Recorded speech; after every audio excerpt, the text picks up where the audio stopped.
Bonsoir Manon Aubry, merci d'être avec nous, députée européenne La France Insoumise. On a vu ces mobilisations, on a vu aussi qu'il n'y a pas eu de raz-de-marée aujourd'hui. Est-ce que vous espériez une plus grosse mobilisation ?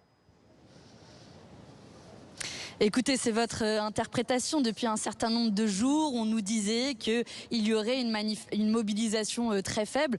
En réalité, 300 000 manifestants dans tout le pays, c'est davantage que ce qu'avaient prédit les renseignements généraux. Mais au-delà de ça, c'est la réponse de la rue à la tentative d'Emmanuel Macron, finalement, de nous résigner, que les gens arrêteraient de se mobiliser, arrêteraient de voter et termineraient dégoûtés. Et moi, une des raisons pour lesquelles je me suis engagée en politique, c'est que quand tous les dégoûtés partent de la politique, il ne reste plus que les dégoûtants, et vous m'accorderez qu'il y a quelques dégoûtants à la tête de l'État à l'heure actuelle. Et je crois que par notre mobilisation aujourd'hui, on a fait la démonstration que Emmanuel Macron a de nouveau raté son pari, celui de nous résigner et d'abandonner la mobilisation, alors que le président de la République vient de réaliser un coup de force historique, une forme de braquage, de hold-up démocratique, où tout simplement il a confisqué le résultat des élections qu'il a lui-même convoqué. Donc je voudrais d'abord saluer toutes celles et tous ceux qui se sont mobilisés aujourd'hui, pas seulement ceux qui ont le cœur à gauche et qui se sont mobilisés pour le nouveau Front populaire, pour que ce qu'on a défendu dans les urnes, comme l'augmentation du SMIC, l'abrogation de la réforme des retraites, soit respecté à l'Assemblée nationale et au gouvernement. Mais vous savez, d'abord, aujourd'hui, on a d'abord manifesté pour la démocratie et pour notre dignité. Pour la démocratie, alors justement, pour que c'est quoi la suite, Manon Aubry, c'est-à-dire humaine. Que peuvent espérer les manifestants de gauche qui aujourd'hui se sont mobilisés? C'est quoi la suite? On avait annoncé dès le départ que si Emmanuel Macron ne nommait pas Lucie Questé à Matignon, alors nous nous mobiliserions, ce que l'on a fait aujourd'hui. Je pense que ce ne sera qu'une première étape, que nous déposerions une motion de censure à l'Assemblée nationale, et ce sera le cas dès que le nouveau prince à Matignon daignera bien ouvrir les travaux parlementaires à l'Assemblée nationale. Et puis nous avons déposé une motion de destitution également à l'Assemblée nationale, parce que finalement le président de la République manque à ses devoirs les plus élémentaires, qui sont aussi protégés dans l'article 68 de la Constitution, qui dispose que le président de la République a un certain nombre de responsabilités et auxquelles aujourd'hui il déroge, en voulant effacer le résultat des urnes, comme il est en train de le faire avec la nomination de Michel Barnier, qui, je le rappelle, Michel Barnier représente un camp politique, un parti politique respectable. J'ai des désaccords avec eux, mais je les respecte. Mais ils ont fait 41 députés aux dernières élections législatives, soit 6% des voix, ce qui est assez lunaire pour tous ceux qui ont suivi les Jeux Olympiques. Est-ce qu'on aurait imaginé une seconde que quand Léon Marchand a gagné son 200 mètres papillon, on décerne la médaille d'or au dernier de la finale? Eh bien, c'est exactement ce qu'il vient de se passer avec la nomination de Michel Barnier à Matignon. Manon Aubry, on voulait vous faire réagir aux propos du socialiste Nicolas Meyer-Rossignol, c'est le maire de Rouen, et il regrette que la gauche n'ait pas réussi à installer une personnalité issue de ses rangs au poste de Premier ministre.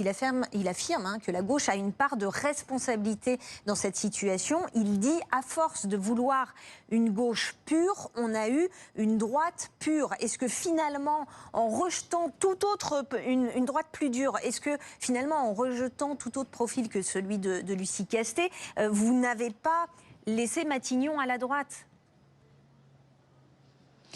C'est quand même hallucinant que depuis 24 heures, certains socialistes, et je regrette qu'ils cotisent à cela, mais d'abord avant tout journalistes et éditorialistes sur les plateaux télé, nous accusent, nous la gauche, qu'un président de la République de droite ait nommé un Premier ministre de droite radicale avec le soutien du Rassemblement national. Il y a un seul responsable à cette situation, il s'appelle Emmanuel Macron lui-même, qui dès le mois de juillet avait pris des contacts avec Michel Barnier et qui dès le mois de juillet avait envisagé d'effacer le résultat des urnes pour finalement passer un pacte avec le Rassemblement national. Car si Michel Barnier est aujourd'hui Premier ministre, c'est d'abord et avant tout parce que le Rassemblement national et Marine Le Pen préfèrent censurer un gouvernement du nouveau Front populaire qui aurait abrogé la réforme des retraites et augmenté les salaires, et soutenir un gouvernement de Michel Barnier qui ne fera rien de tout ça et sera une forme de béquille du macronisme, une prolongation du macronisme.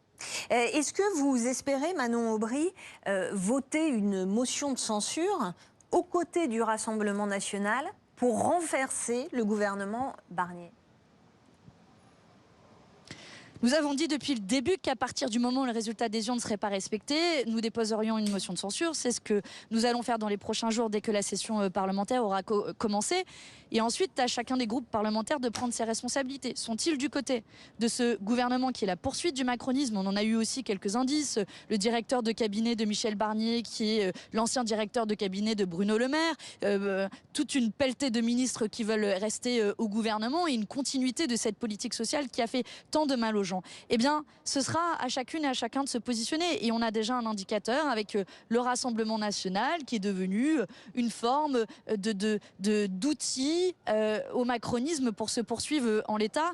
Et moi, je comprends face à tout ça que les gens soient en colère. Et cette colère, elle est légitime. Et c'est pour ça que je veux leur dire... Ne faites pas le cadeau de votre résignation à Emmanuel Macron. C'est le meilleur rêve qu'il puisse espérer. À nous d'utiliser tous les outils qui sont à notre disposition, les mobilisations, la motion de censure, la motion de destitution, pour ne pas abandonner le pouvoir à celui qui, depuis son palais de l'Élysée, manifestement n'a toujours pas digéré que le nouveau Front populaire l'a emporté. Sans doute, il voulait placer Jordan Bardella à Matignon. Eh bien, il se retrouve aujourd'hui à passer un pacte avec lui. Merci beaucoup Manon Aubry d'avoir été en direct avec nous.